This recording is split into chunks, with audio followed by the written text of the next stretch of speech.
All right, we're live again tonight. I don't know who we want to do. I was going to do Francis Maui No, the offensive lineman. Um,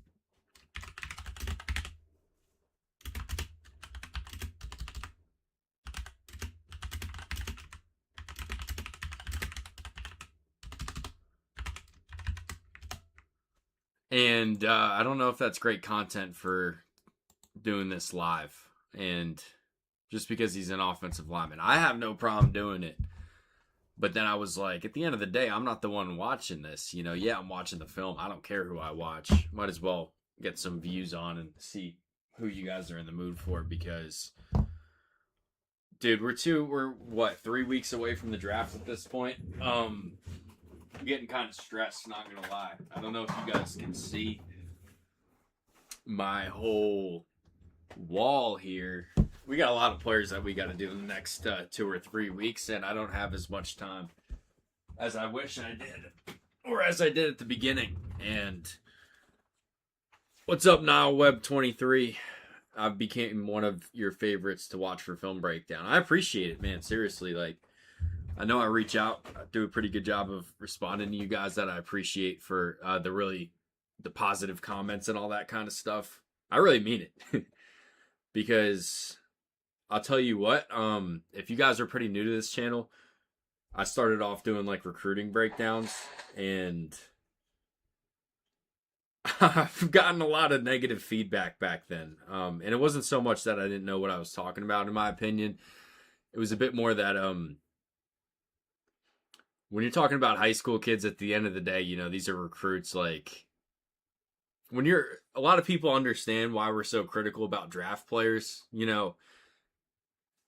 they don't understand, like they just want to hear that every recruit that just committed to their team's like, the second coming, and it's just not the truth a lot.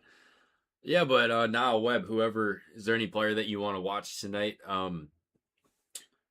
Just kind of bored, and I guess I'm so tired after 8, but I want to do a live stream for the draft, so I'm trying to keep myself up after 8, leading up to the actual draft. And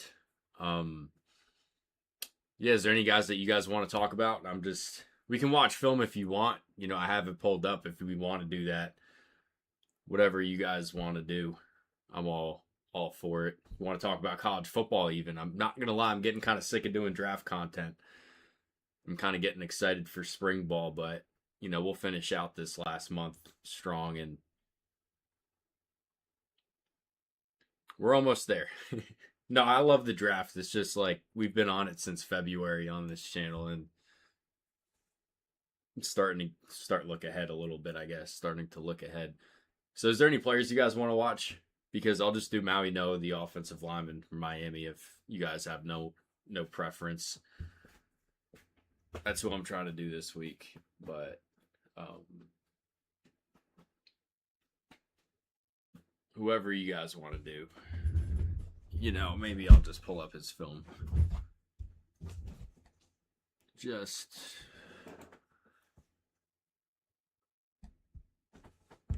I haven't watched Dalen Everett yet. We can watch him right now if you want to do that. I've had a lot of people reach out for day 3 defensive backs. So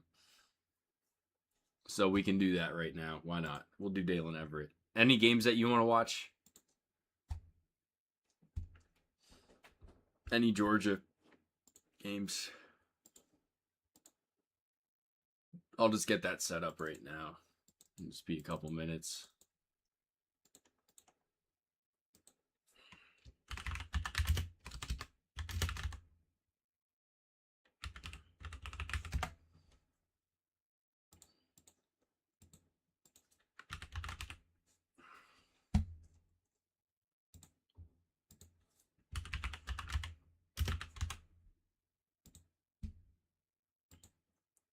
Just taking a look at his PFF games right now. His highest was against Mississippi State. That was his best game of the season. We can start with a good game. I usually like starting off with a good game. If you work for a personnel office, you shouldn't start with the best game, but, as a YouTube channel, I think we can kind of lean on the positive side a bit more than those guys can.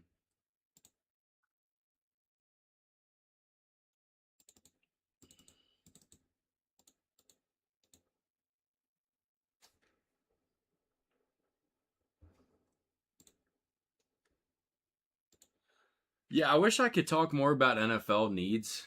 I'm just like too locked into college football for me to like, a lot of people ask me all the time, like, is this guy a good fit for the Vikings? Is this a guy a good fit for the Falcons? I really don't know. I wish I could tell you. Um, I try to make it generic enough, like, so I can say I think this guy fits this kind of scheme, and then if you're a Falcons fan, oh, we run this kind of scheme. Um, Maybe he fits what we want to do, if that makes sense. But I know it's kind of weird because most NFL draft people like are more NFL fans. It's just not the way I am. Just never really have been. All right, we're to watch the Mississippi State game, which I already have up. So we'll be watching Dalen Everett. We'll only do a couple games, and we can kind of just like bounce around. I don't think I'm going to be any longer than an hour tonight. But yeah, as always, we'll be watching Dalen Everett right now. You guys can, talk about whoever you want. I don't really care. So let me just make sure we're all pulled up. He'll be wearing number 6 right now. We'll get started with the Mississippi State game, which was his highest rated game of the season. Know next to nothing about him. As much college football as I watch, it's when you watch the games live, it's kind of hard to have a real opinion of a cornerback, especially. So we'll be watching him right there. He's got the double armbands on, kind of hard to miss.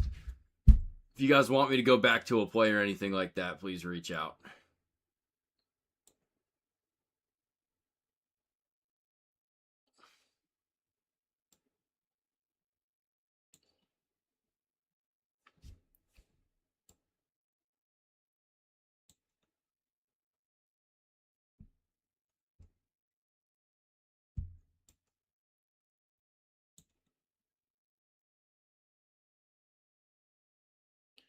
Don't the Falcons have some weird thing about not taking Georgia players? Like I feel like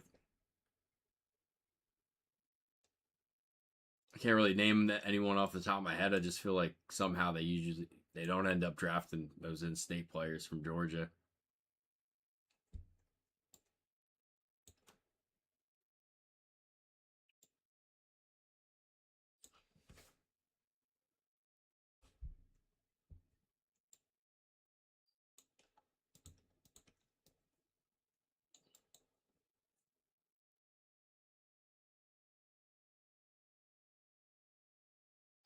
This is a pretty fast dude he just stayed in phase with right here. Brennan Thompson, I think he ran what, a 4.29. Really not too much separation on that hitch or comeback or whatever that ended up being. Oh, we had the combine numbers pulled up real quick. Let me get those. I think you guys can kind of see that. Ran a 4.38 40-yard time. I think we just saw that on the football field.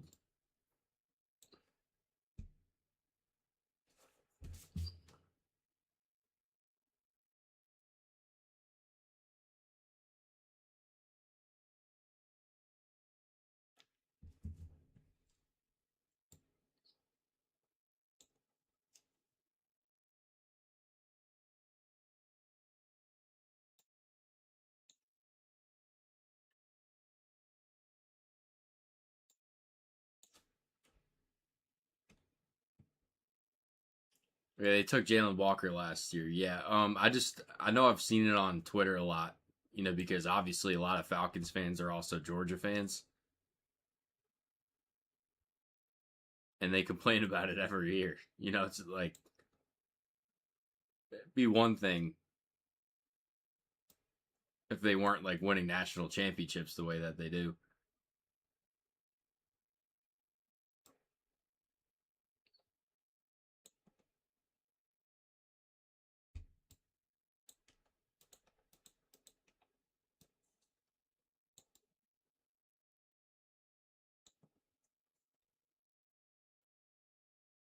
Who the hell's even the Falcons quarterback in 2026? Didn't they just sign Tua? Or did I make that up? So they got Tua and Penix, like two. That's got to be the first quarterback room with two left-handed quarterbacks. I don't know the last one. I can't think of another one. Unless I just completely made up that they signed or traded for Tua, but I'm pretty sure that's where he ended up. See, this is why you don't ask me to do NFL talk.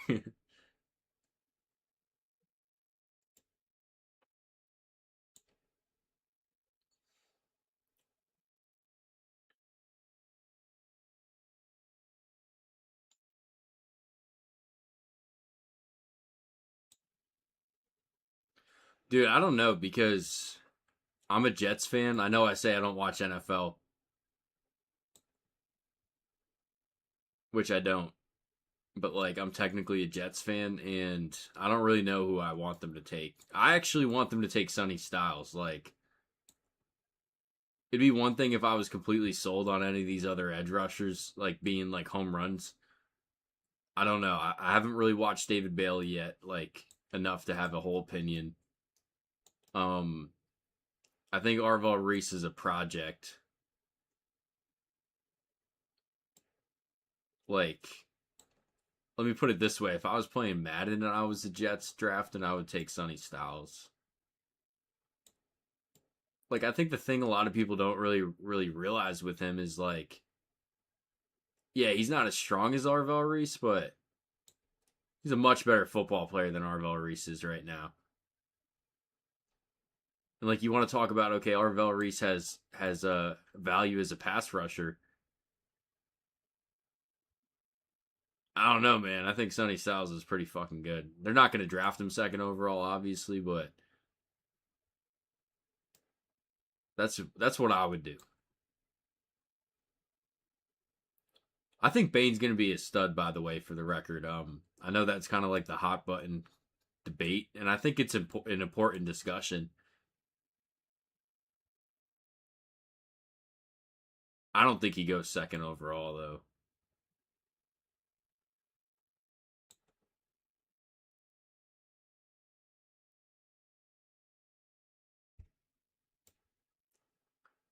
So, like, I'd say it this way. Most likely,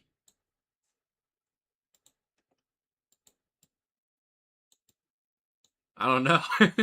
Arvell Reese, I think, is probably the betting favorite right now. I have a feeling like Arvell Reese would have a great career anywhere except with the Jets. Like that's just one of those guys that you kind of feel like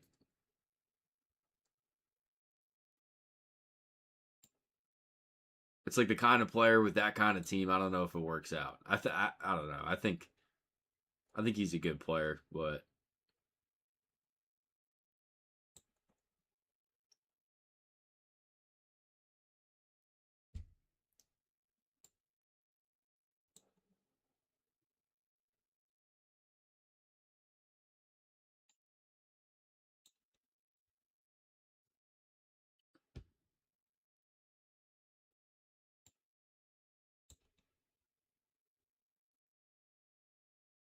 shit, man, I'm just not sure I've ever seen a 6'5" linebacker like just fly around the way that Sonny Styles does. And he's strong and great instincts.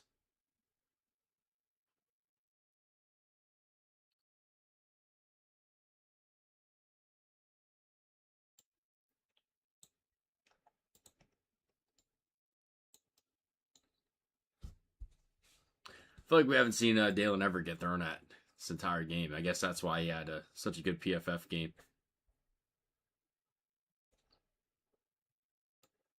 Yeah, man.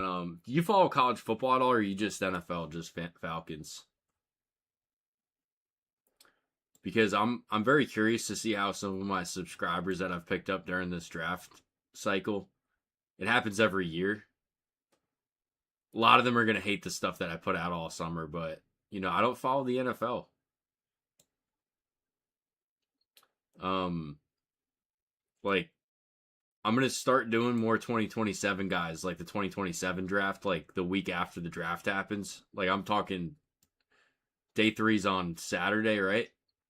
I'm talking like Sunday. I'm gonna do some 2027 stuff, and I'm gonna do that all summer. But I'm trying to stay a lot more locked on the draft than the actual NFL.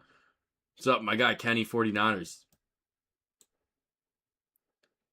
Yo, Kenny, I really appreciate you, man. Like, and I'm not even saying that like as a joke, but I like you calling me out when you disagree with me. I really do appreciate it because I think there's some people on here that don't do that. You know, I like hearing other people's opinions on Jadarian Price, and Kenny disagreed with my take on the vision. Man, I think he's a great decision maker, and I think he's just an okay athlete. I think he changes direction pretty easy, but like he looked so good at Notre Dame, and to me, it wasn't because he was a great athlete. I think he did a great job of just running into the scheme that Notre Dame was running. But you're not the only one, by the way, Kenny. That's what really like threw me for a loop is I've seen people like agree with me and I've seen people also disagree. I think like vision's one of those things that is really easy to overrate or underrate. Like you can kind of get lucky, I think, with vision.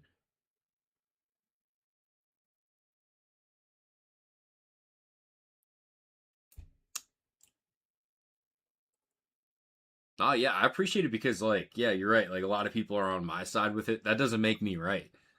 Um it's the easiest thing to overrate, I think, is like that kind of stuff. I think the athletic stuff's a bit harder to overrate. Because like, if you just watch 3 games and it just looks good in that game. All right, Kenny's got a good question. The top 5 blue chip guys that are can't miss is I hate saying can't miss because that means they're gonna miss. Um Jalen Kilgore, man, that's my favorite guy in this class. He's big and he's fast and he's young and he's played a lot of football. Like I have a very hard time like seeing Jalen Kilgore not being a good NFL player for a long time. I can't believe I see mocks with that dude in the 3rd round. I think that's like insane. Um, just kind of going through the top guys. I don't think I'd call Mendoza can't miss. I think he's gonna be. I think he's a fine pick to go first overall, but Raiders got some serious offensive line issues that they gotta fix before Mendoza does anything great in the NFL.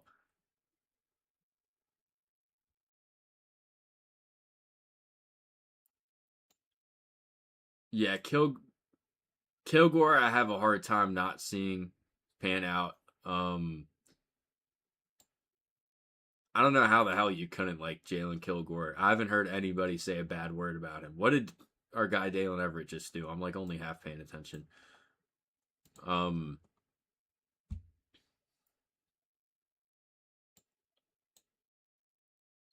I have a feeling I'm going to say the same thing about Maui Noah when we watch him. That wasn't even Dalen Everett. Here I am like saying it was a bad play by him. If you guys like college football, number 1, Kamario Taylor, true freshman at Mississippi State. He's gonna be a sophomore next year. He's their starter. He's a pretty fun football player. You guys should check him out. Um, all right. So Kilgore is my one name. Um, that's a fucking good question. I don't know how many there are.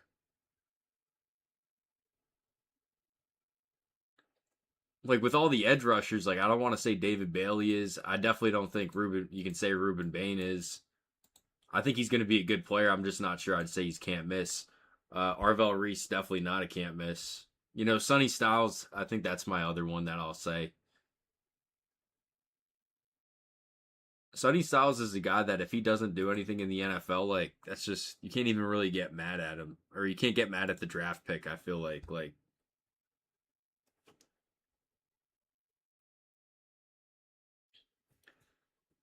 yeah, Kenny's saying that he thinks that the 40 or the Raiders should trade out of the first overall pick. You're not the only one that said that. I actually think we had this discussion last time I was live, and I think you're right in a vacuum. The problem is like I don't think there's that many takers for the first overall pick.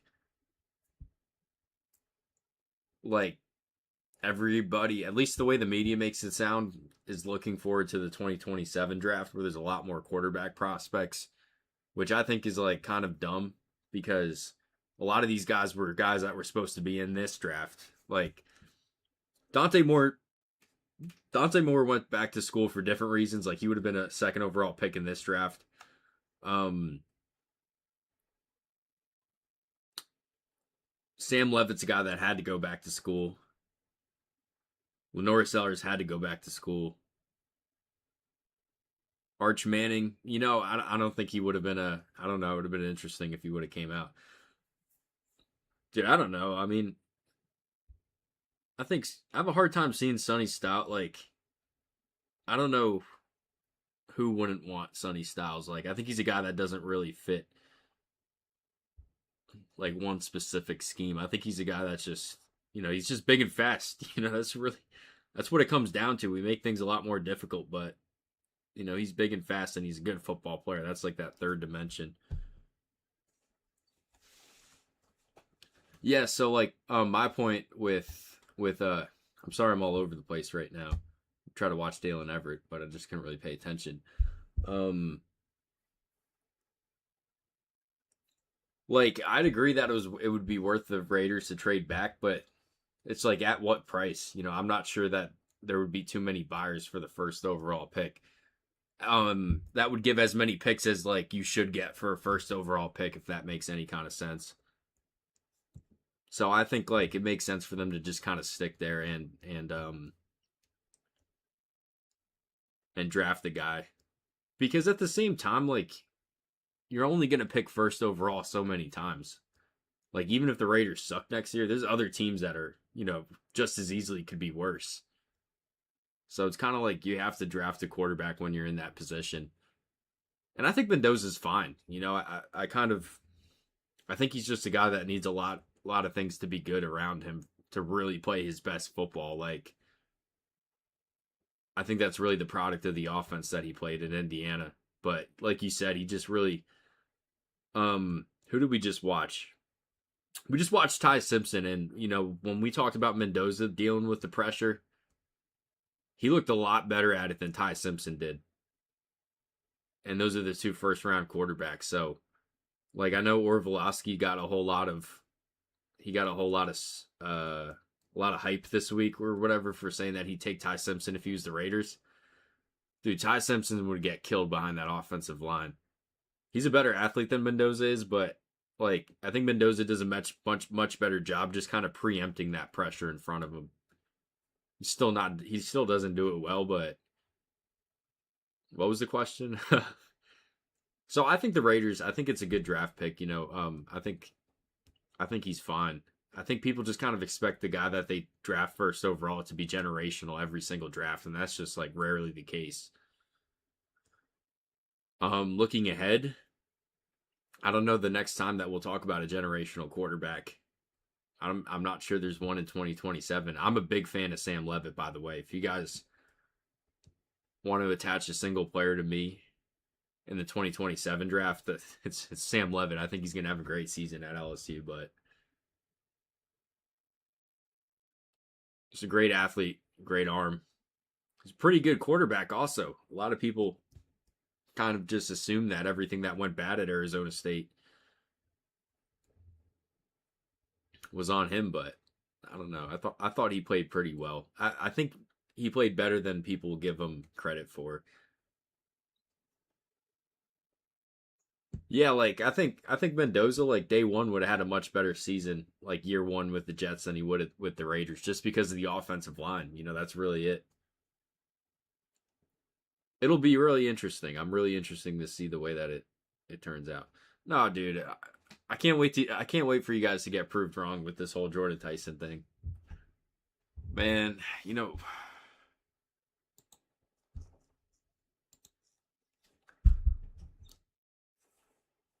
Jordan Tyson was pretty banged up. It wasn't just let's do some homework right here. Dude, I like Drew Aller. There's one guy that I have a lot of discussions with him on this channel about he's a big Drew Aller fan. And his point that he makes about Drew Aller is that everything that he does wrong is fixable, which is true. It is fixable, but at the same time, it's like, do you think that Penn State didn't try to fix his lower body issues like over the past 2 or 3 seasons?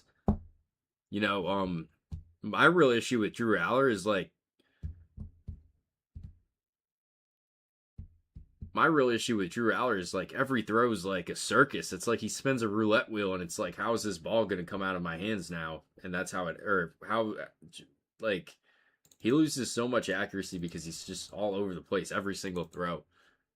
We have some film that we can just kind of pull up on Drew Aller right now. We don't have to do Sam Levitt. I'm just trying to look ahead, like I like doing.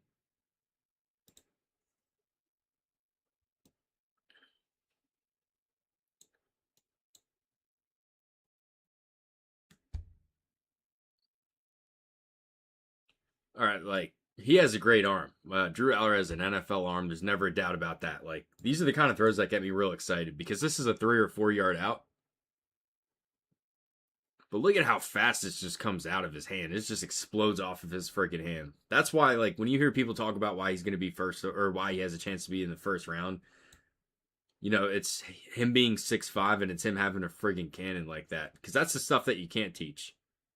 He's got a lot of those intangibles or a lot of those traits, that is. Like, this one looks a bit better than it actually is because the camera's moving along with the football, but this is just a friggin', that's just whipped.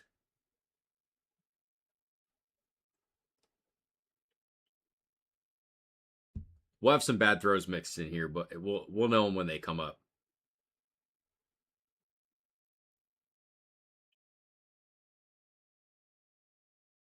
This is one thing that was kind of a mixed bag right here was the release, or excuse, you said release, the touch.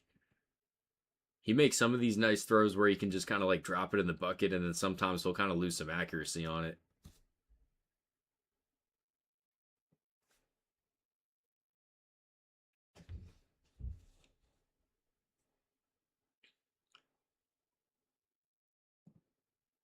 Dude, I think I'm trying to keep this about Drew Aller, but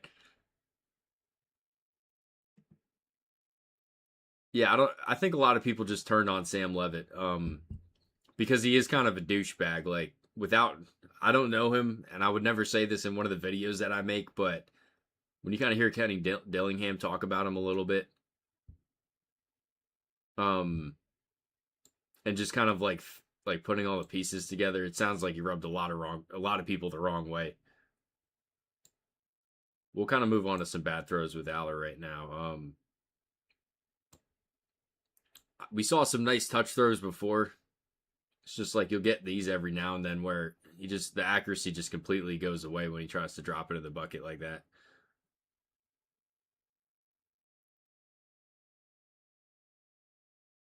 Was the right thinking on this throw? I don't know. Maybe not with that safety, but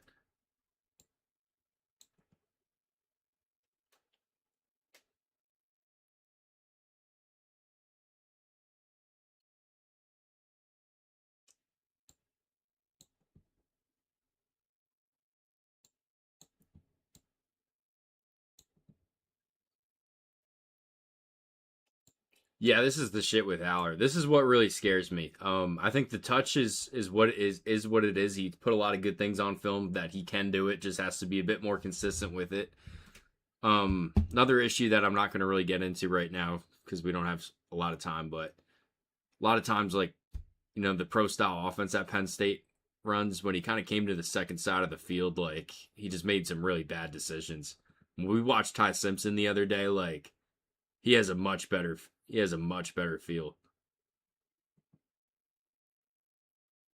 This is what the issue with Drew Aller is to me, is when he faces any kind of pressure, like, we'll give Mendoza a lot of crap for the pressure stuff, but it never really compounds into bad decisions or bad throws. Like, but when Mendoza faces the pressure, the worst sack every time is, or the worst outcome basically every time is the sack. He never really forced any throws. He made one bad one against Penn State that almost cost him the game, but that was the only one I can really remember. I watched a lot of him. It's just this right here is like, he just loses so much accuracy and he can't drive the football the same way when he's like this. He's got absolutely no base to drive this football with. And he just throws a friggin' duck. And when I picked out some plays here, when I say, like, if we watched the whole game, we would see this show up a lot. And it's the same crap over and over again with him. And I think he has a chance to be a good NFL quarterback. This is just why I don't think he's worth, you know, first round pick. I think if you want to commit to him and really think it's all fixable, like sure, I'm not a quarterbacks coach, but quarterback coach. Yeah, I think he has a chance too. You know, I get excited about the upside with guys, but it just kind of feels like a structural thing to me. You know, I'm not arguing with you. I do think he has a chance too. It's just this one guy in my comments thinks Drew Aller's like quarterback one, and he says he's like the highest quarterback that he's ever scouted over the past like 5 or 10 years. Which I'm like, first of all, like you're just ignoring a lot of the bad throws because there's a lot of bad throws on his film. Like, yeah, it's fixable, but you can't just ignore them. You know, I think it's kind of a structural thing. You know, it happens a lot. Why do we do this split screen here? I don't know. Yeah. I agreed. Like, I think the consensus is he's not a first round pick. I just have some people like talking about that he's a much better prospect than Mendoza just because they want to talk about like pure upside. Dude, if we talk a lot about recruiting on this channel in the offseason, if Drew Aller was a high school recruit, he's a 5-star because you have so much time to fix this kind of stuff. And you can talk yourself into that, like, okay, this guy had a high school coach for 4 years. He's got a lot of time to fix this kind of stuff. You know, I think that it's been a lot of the same issues at Penn State. And it's not like the Penn State quarterback coach, the coaches in general are like completely stupid. Like, you know, they've seen the same issues for the past 3 years and they haven't been able to fix it. Now, of course, he does have more time in the NFL and, you know, higher level of coaching to fix it. That's why I do think he has a chance. Um, he's got a friggin' arm though. That's what I'll tell you. Like, look at this. It's completely off platform here, just whips it.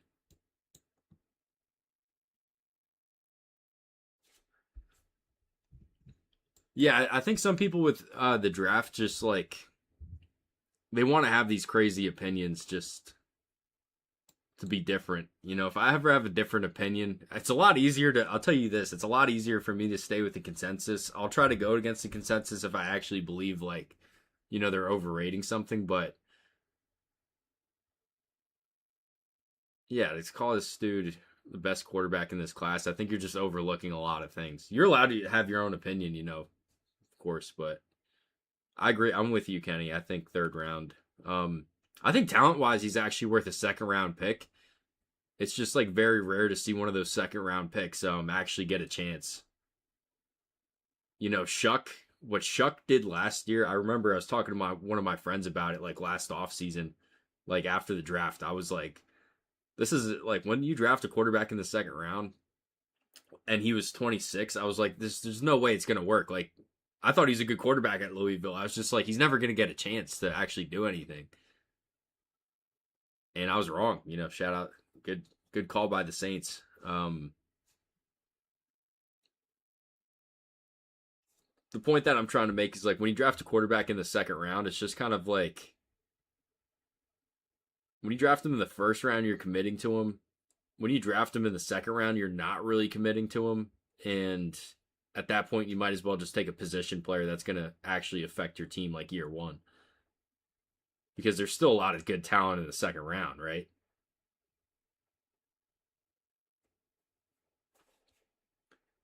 Yeah, I didn't do enough draft stuff last year to get to Shuck to have a real opinion on him. Yeah, like you said, just a really old quarterback. Guy that bounced around for sure. Is there any other guys you want to talk about? We can pull up some other film. I don't want to do Sam Levitt right now. I have all off season to really bang on the table for Sam Levitt. Yeah, I have a feeling I think this 2027 draft has a chance to be pretty good. Like I try to temper my expectations all the time.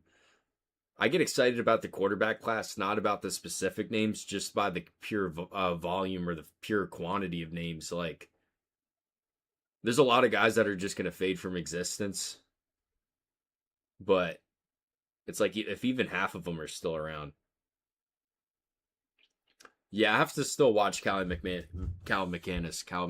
We can do that right now, actually, because I live in New Jersey and I like following Rutgers football. And he looked pretty good in the games that I watched live. And I've heard a lot of people talk about him. So we can do him right now. Why not?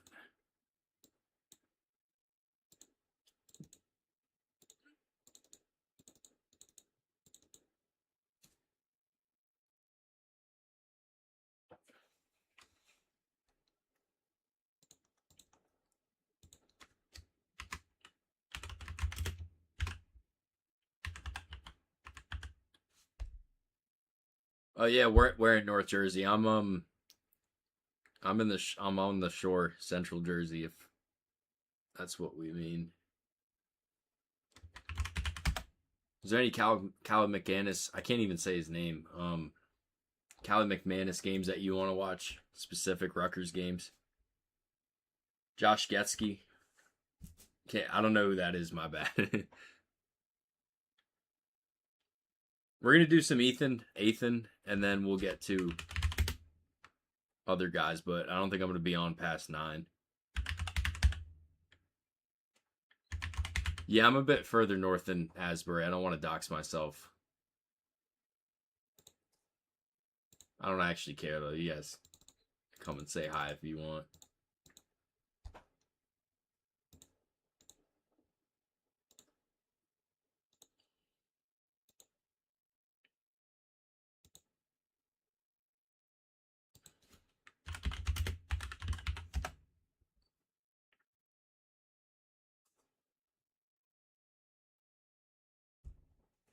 Yeah, I wasn't saying anything bad about Josh Getsky. It's just that these friggin' videos take me forever, and I want to get to more day 3 guys, like especially the offensive linemen. Like I'm sure there's a lot of guys in this draft that like I'm gonna miss.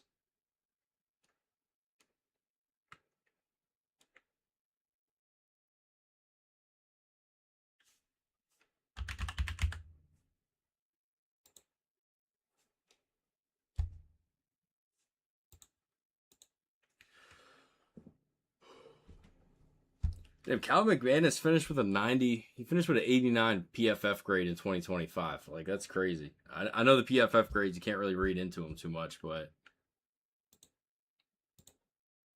it's kind of crazy.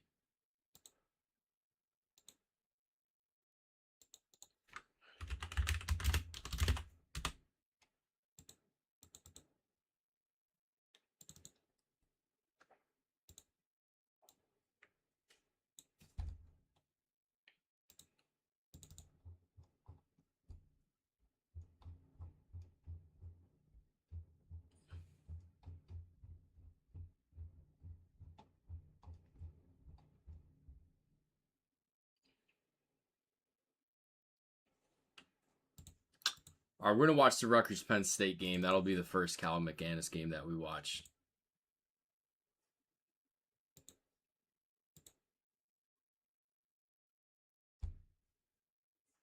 Yeah, he still had eligibility left at Rutgers, right? It was kind of weird that he came out. Unless I'm misremembering, but which I probably am, but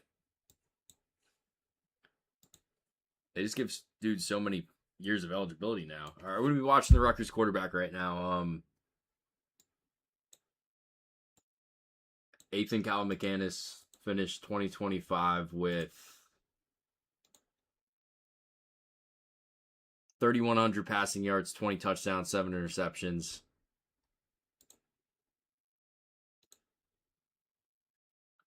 164 rushing yards, 4 touchdowns. Yeah, he's Illinois offensive lineman. It's Josh Getsky. I'll take a look at him. I'm not saying you're wrong. When I say I don't know him, it's not because like I think I know every single player in the draft. Like draft's definitely the focus right now, but we're also starting to get into spring ball here.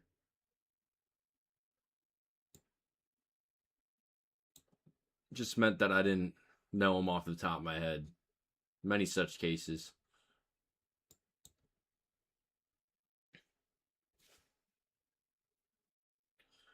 Let me pull up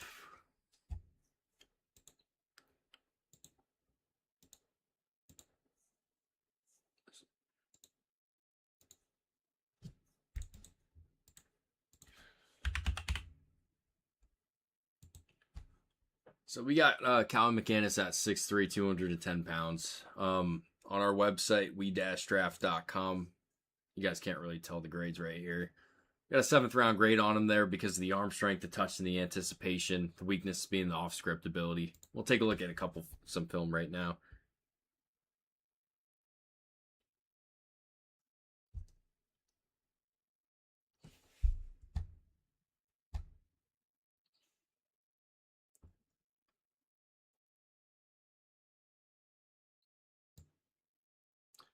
Yeah, just a fair warning. When we do these quarterbacks on the live show, I'm not a quarterback coach. I'm not a quarterback evaluator. I've never played quarterback. I used to not even do quarterbacks on this channel because it's such a difficult position to evaluate.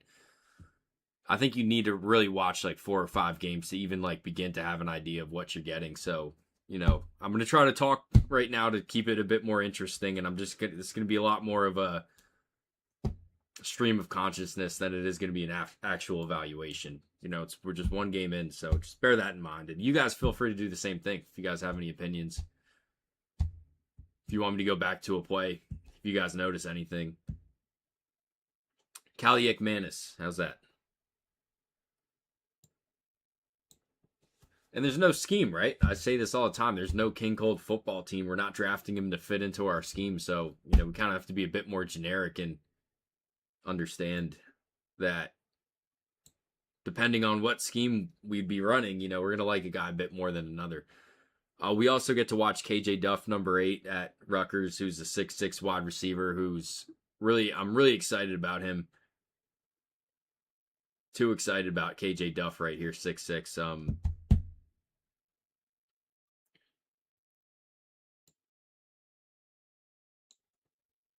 Went to St. Anthony's on Long Island. It's big time. Not a big time recruit, but pretty big get for Greg Schiano. He sticked around and it worked out. He had a good year last year. I think he's going to have a better year next year without Ian Strong. Ian Strong's at California now. We also get to watch Antoine Raymond, the running back, who had a great season at Rutgers. Believe it or not, there's a couple guys that Rutgers has this year. Definitely on the offensive side of the ball.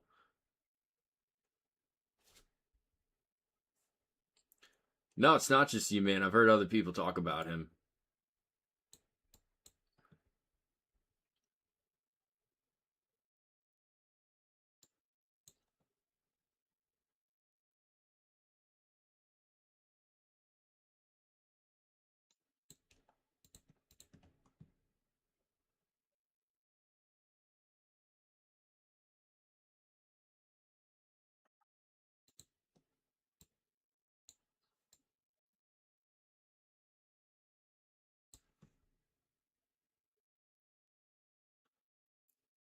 Dude, fun fact, KJ Duff's actually a King Cold Sports fan. Not really, but every time I would post a video about him last season, he would like it or comment the cross emoji or something. He's like one of the few guys, like college guys, that has reached out. He doesn't really say anything. He just like thumbs up or peace.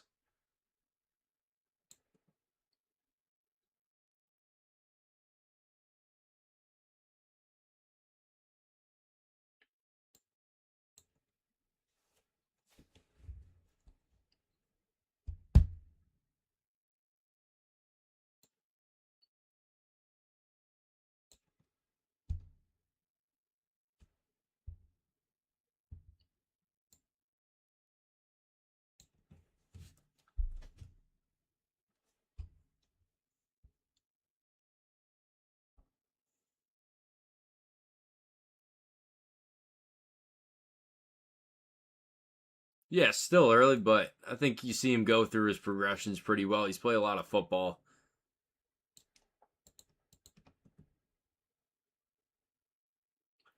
Yeah, quarterback's tough, man. When we do these lives, you guys might really realize I don't really I don't really know what I'm talking about. I do a little bit. I think the easy thing with a quarterback is the throwing motion, the arm strength, the athleticism. I think the easiest thing is you can tell when it's wrong, right? When you see a guy throwing a lot of interceptions, because he's looking at a wide receiver too long because he's staring down wide receivers. Like, it's really easy to tell like the bad parts, but when he makes a great decision not throwing to the first progression and whipping back to the side, like I really can't appreciate it to the full extent. Hopefully I get better at it. At the end of the day, I'm a YouTube channel here, I'm trying to get as good as I can, but just don't have that information.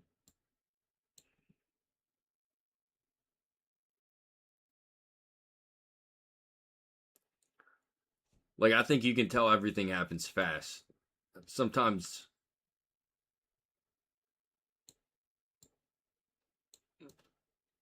watched a lot of high school quarterbacks and you've seen it be a lot slower, so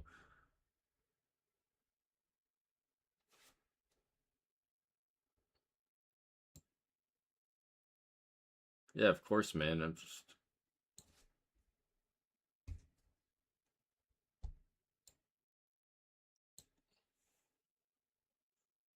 We're all here to have fun at the end of the day. Some people get so god dang worked up about the draft. I'm like, you're never gonna meet this player in real life. Like, we can disagree. We're allowed to disagree on guys. No, it's an awesome time of year though. Like, growing up, this is always my favorite time of year. Um, it's like Christmas, doesn't it feel like that?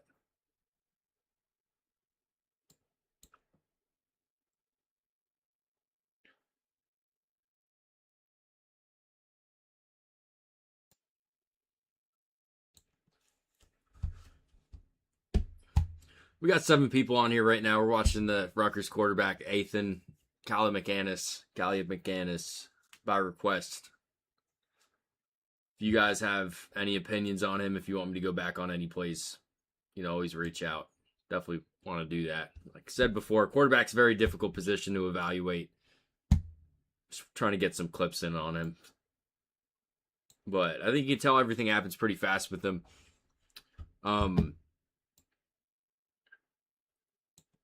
Moves from that first progression real fast. From that first side of the field. And last time, just kind of saw him take off.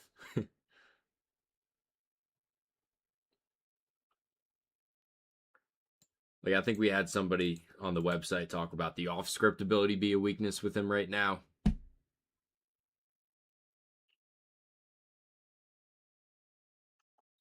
Maybe it's just because I watched Ty Simpson and it was like the bad end of this.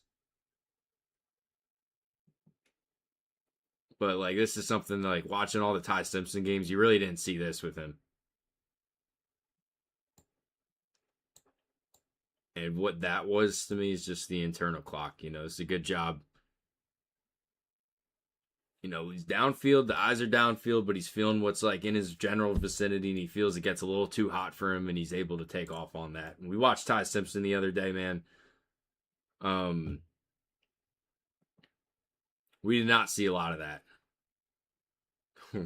5 plays in, we're trying to temper our expectations or temper our opinion, but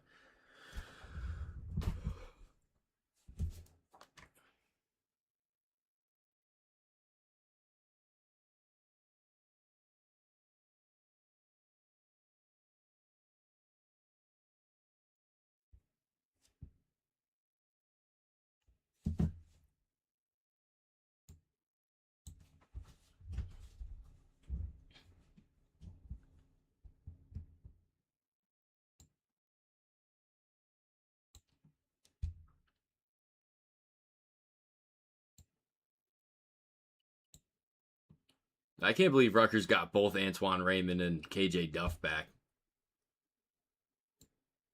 No offense to Rutgers, like I'm not a Rutgers fan, but I root for Rutgers. Like I thought those guys were going to hit the portal as soon as it opened this offseason. They sucks losing Ian Strong, but you got your 2 sophomore guys back.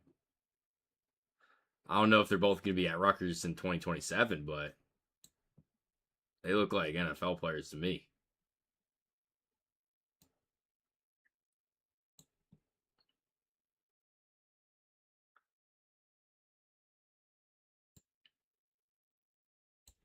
One thing I'll tell you, like, what, 2 drives in now, 3 drives maybe at this point? he's real quick to take off. I think we're going to start seeing him pass on some open receivers downfield because of how fast he just kind of tucks it and pulls it.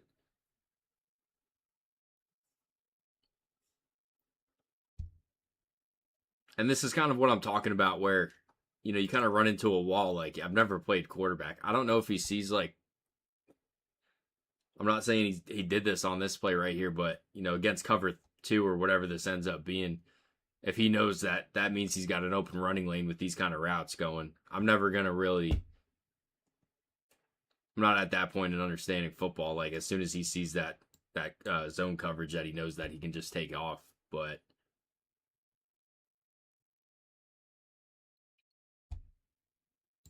yeah, and like you said, if he doesn't really move too much in the other games, it might just because it's Penn State right now.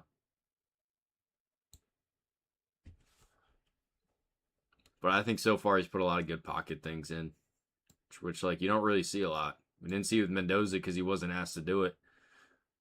I actually thought Nussmeier did a pretty good job with that, off the top of my head. Yeah, but here's a 2027 running back for you guys. It's Antoine Raymond.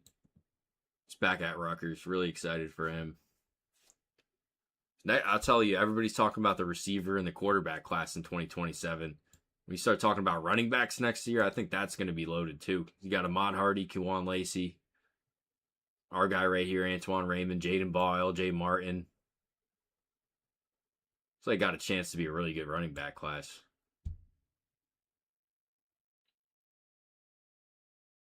Cam Cook went to Jacksonville State. He's at, I think, West Virginia for next season.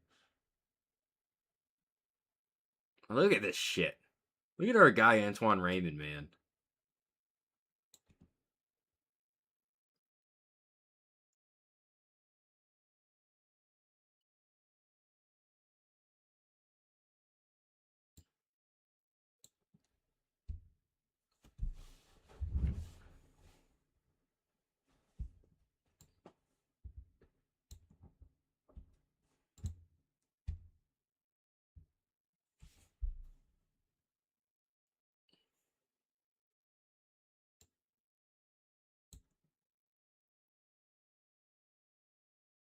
Holy shit. God damn, that scared me.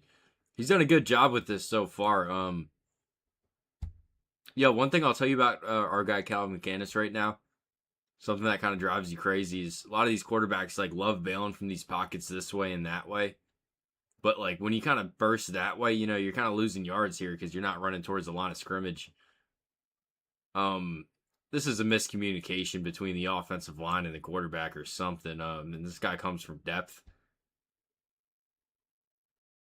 They do a really bad job of handling this stunt. And this center has to go and pick up this linebacker because he gets his quarterback killed here. Yeah, this could be on Calvin McCandis. Like, this could be that he didn't, slide the protection or change the protection. But to me, this looks like this is on the offensive line. This is really what the issue is you got two guys accounting for this guy on this stunt. He's got to come off of this. It's easy to say it after the fact. He's got their quarterback rocked.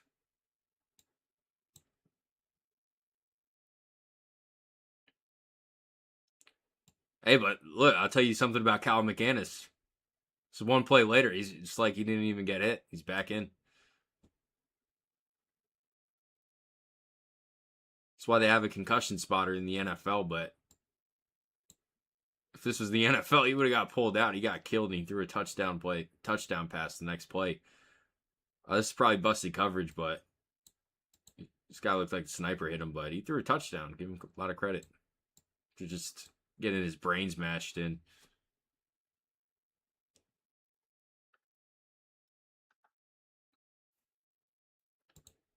It's kind of hard to tell how good of a throw that was when the defensive back just fell like that, but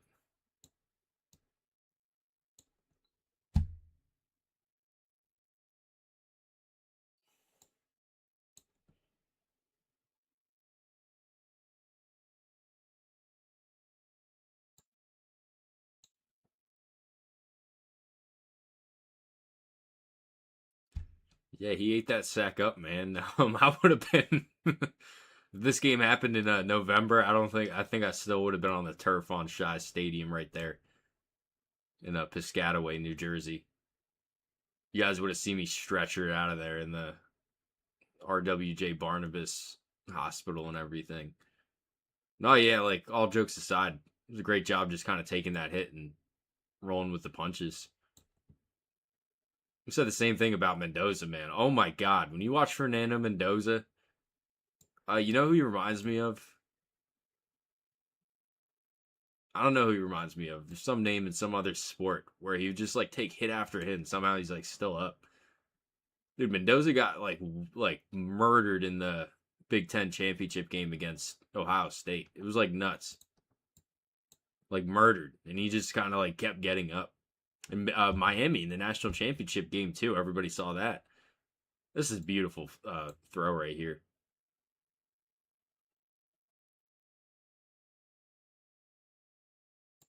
Man, right to the sideline. And something that we didn't see a whole lot with Aller, for example, like, or I guess Aller did an all right job with it, but we've seen him go like a million miles per hour on those like shorter throws. That's a really nice touch throw right there. Let's see if we get anything out of this angle.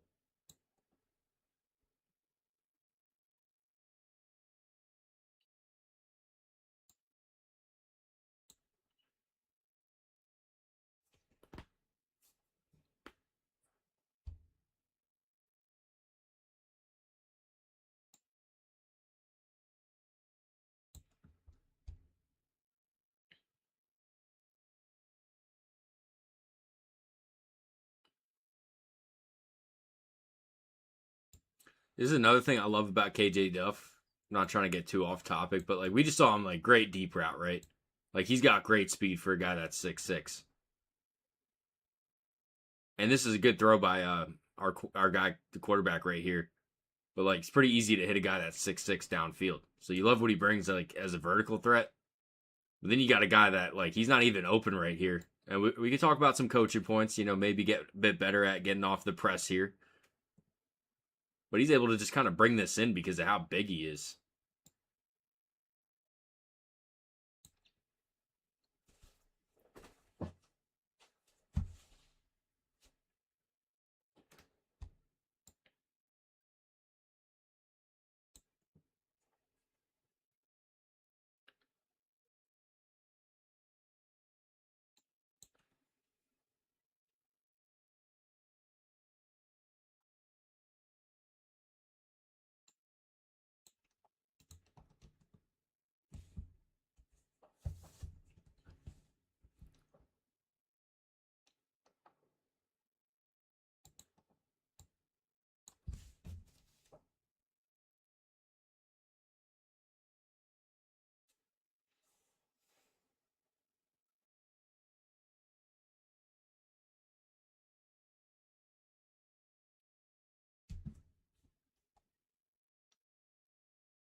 Dude, every time like I'm just like trying to skip through and watch our guy, but you just gotta see number 3 get the ball and he just like keeps going.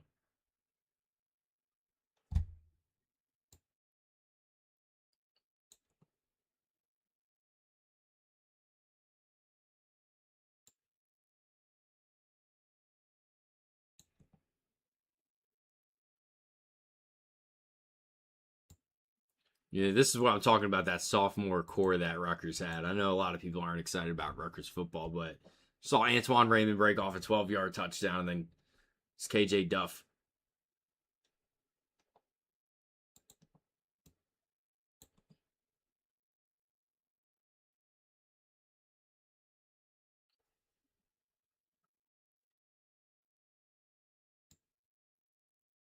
Yeah, Alec, if you want to DM me on Twitter, it's at King Cold Sports. That's all I'll say about that.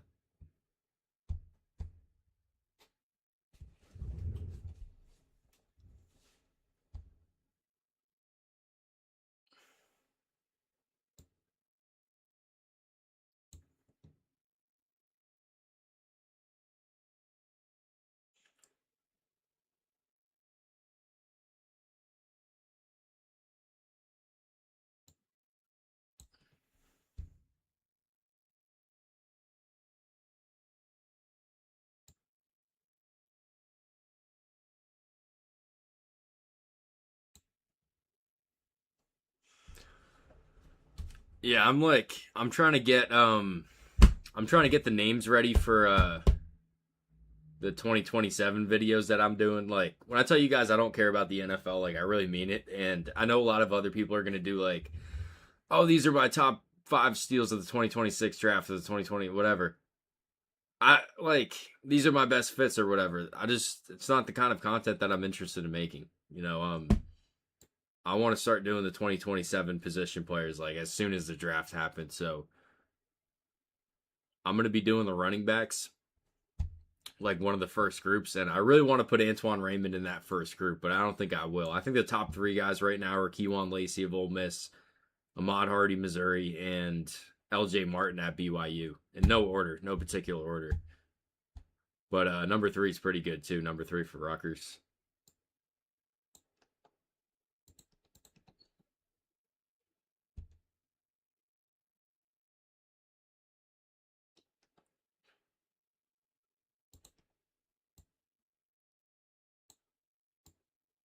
Jaden Ball also, Florida, another guy.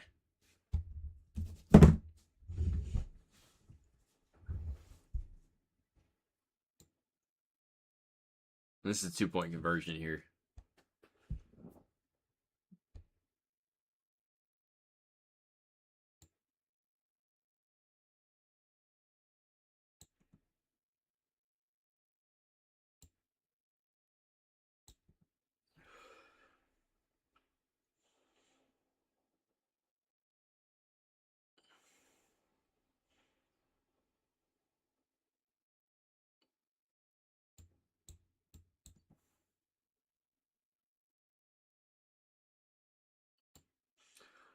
I think this is a pretty good ball off platform. You're never going to be able to throw the football with as much velocity when your feet aren't set. But with this kind of throw, it's fine. Like when we watched Aller, Nussmeier did it also. Their lower half will just get all over the place, like when they're off platform, and they'll try to fit a ball into a real tight window, and they just can't throw with the same velocity.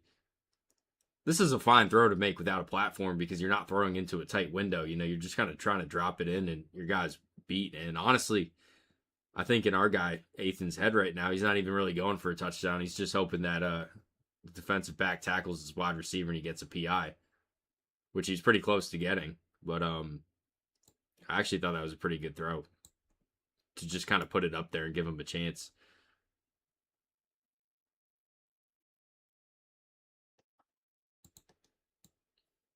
That's an incomplete pass. You're not drafting a guy based off of that, but just kind of going through all the plays right here. Dude, they cannot tackle Antoine Raymond.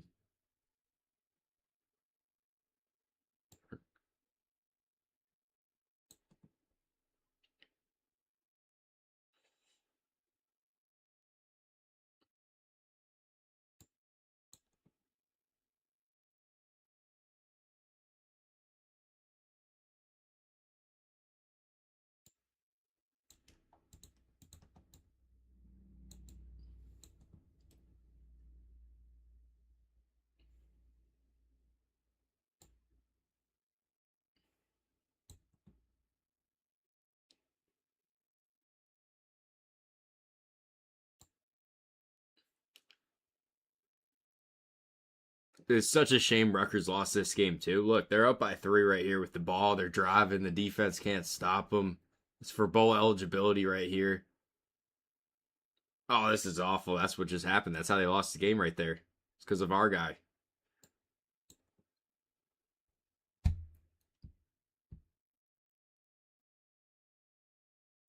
Look, it's one play. You never draft or you never pass on a guy because of one play, but it's like one of those things. If we kind of see it keep showing up, this is like serious ball security issue right here. Just cost them the game. It really cost Rutgers a bowl game appearance. Like we just said, I don't think we've seen Antoine Raymond get like tackled for less than 3 yards in the past like 30 minutes. And Athan's having a great game. Cal McCann having a great game to this point, and they got Penn State on the ropes. If they score a touchdown, they're in a pretty good position to win the football game here. And you can kind of diagnose it and analyze it and break it down all you want, but it's definitely his fault. It's just one play, like I said, but it's a pretty big one. You know, you see how like the entire trajectory just changed. Like you literally saw what I just said. You know, they're up by 3. How the hell do they lose this game? You know, they're down by 4 now and they need to drive.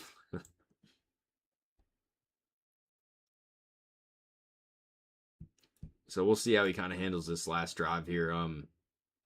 7 minutes. We got time, you know, you don't need to rush it.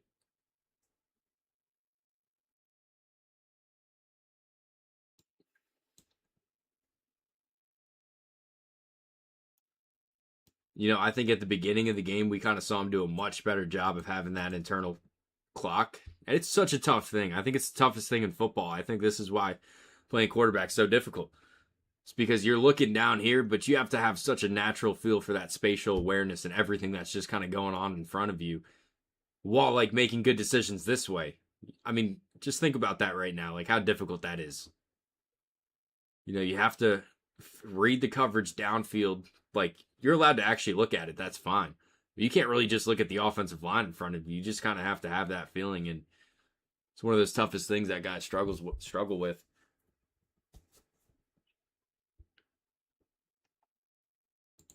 And, you know, is every sack the quarterback's fault? You know, no, there's 5 offensive linemen and a running back, but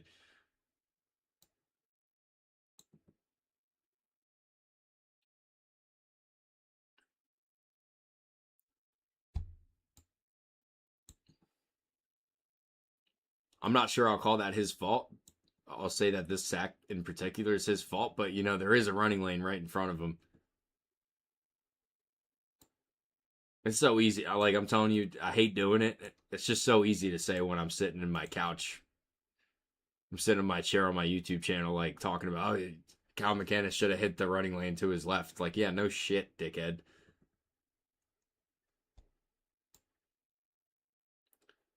But they're in a tough position. Like, I'm not going to say that was his fault again, but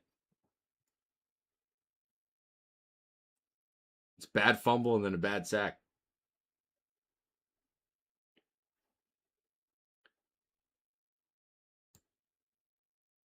Dude, do you guys know? You guys even understand what you're watching right now? Oh my god. Dude, I thought KJ Duff was like good before I watched this game, and I think he's like, I think he's even better now. How the hell did he bring this in? Because I was gonna make a point about this is a good throw, just kind of like giving him a chance because he had a chance at this, and he's a stud. I don't even know how he brought that in right there. I think he brought it in with one hand. We have another angle on this.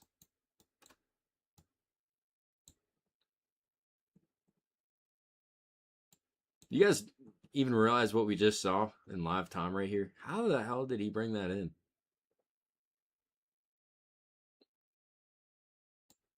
Dude, I saw him celebrating, and I was like, what is he doing?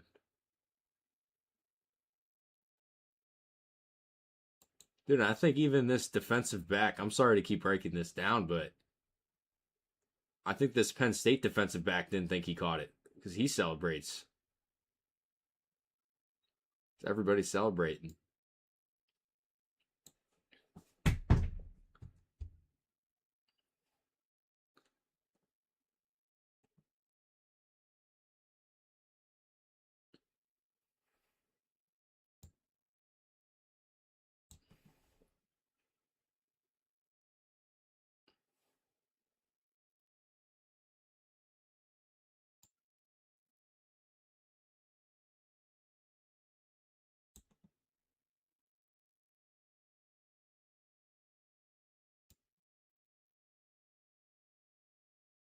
I'm trying to do the play-by-play here. 2nd and 2, they're down by 4. Quarterback sneak. This is a bad play by the running back. He's been having such a good game. You got to get up in Cal McCannis' ass right now and get him over that goal line there. He's kind of taking up space. All right, this is the 4th and 1 play here.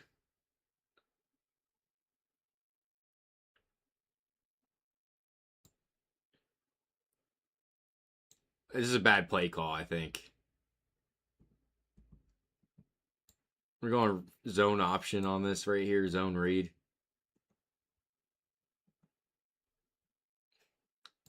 Not a fan of this play call at all. But whatever, I'm not a offensive coordinator here. Great play, great pull by Cal McAnis. Definitely the right decision by him.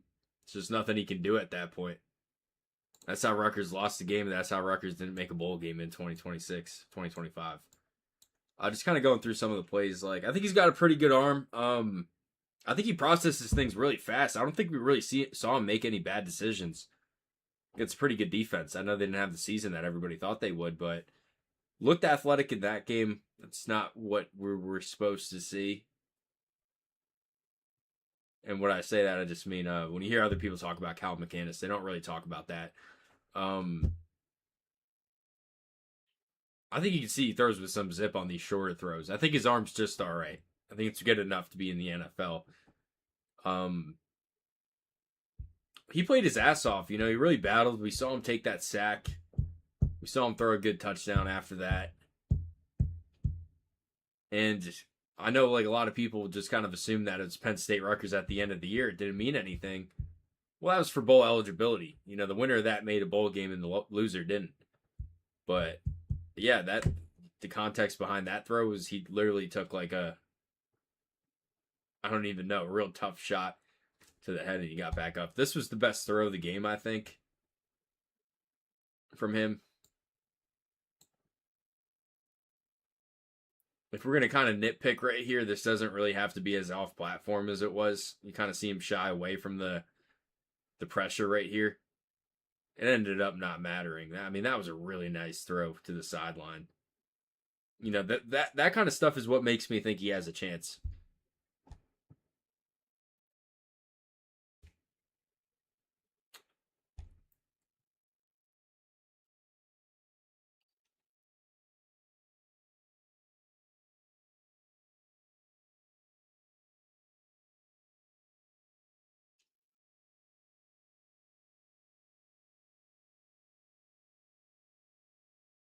Just kind of watching all the games, all the clips that I picked out back. Yeah, I thought this was another good throw off platform. Yeah, this is a fine decision. This is a good throw, I think. Just as easily could have got a PI on this. Didn't work out that time. Yeah, this is the worst play of the game. You know, this is what the point I'm trying to make about this play. I know we kind of broke it down a lot. It's one play, you know, you move on from it. If it's a recurring theme, if we go and watch 3 or 4 more games and we see a lot of stuff like this, then it becomes an issue, but, you know, it costs him the game. It's really not much more else to say behind that, so I'll stop talking. We're going to see KJ Duff go Superman in a play. Yeah, this was a bad sack. I don't know if it was really his fault. I think he starts to slide at the right time. Like, if we wanted to make a positive out of this play here, it's a great job feeling the pressure right here because I thought he was going to get blindsided by 33. And he's able to just kind of slide up here now. He ran into, it's unfortunate this offensive lineman couldn't hold his block. And I said before, like, he had a running lane right to his left. I mean, that would have been pretty crazy for him to run. And yeah, this is obviously a pretty crazy catch right there, but, you know, he gave him a shot. So you got a 6'6" wide receiver. You know, at some point you just got to say KJ Duff's down there somewhere. Yeah, so excited to watch more Cal McAnis. I think he showed some good things. The expectations day 3, I don't think you can really. I haven't seen anybody talk about him being any higher than the 5th round. But he had a good season at Rutgers. I think he had a pretty good game for the most part against Penn State. All right, well, I'm going to log off for the night. Anything else you guys want to talk about before I get going in like 5 minutes?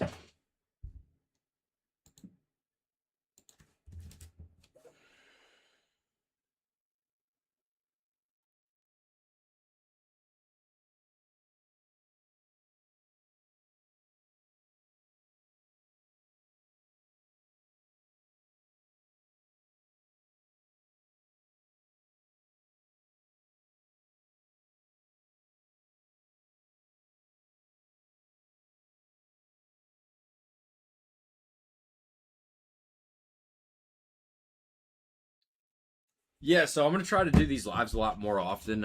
It's difficult because I go to bed like at 9, so I'm like real tired. But um, the draft's gonna be from like 8 to midnight basically, and I want to go live for the draft. So that whole weekend, I'm gonna be on here for sure. The issue is I'm gonna update all the thumbnails and the descriptions of all the videos I have up right now. So like, just say Cal McCannis gets drafted by the 49ers for you, Kenny.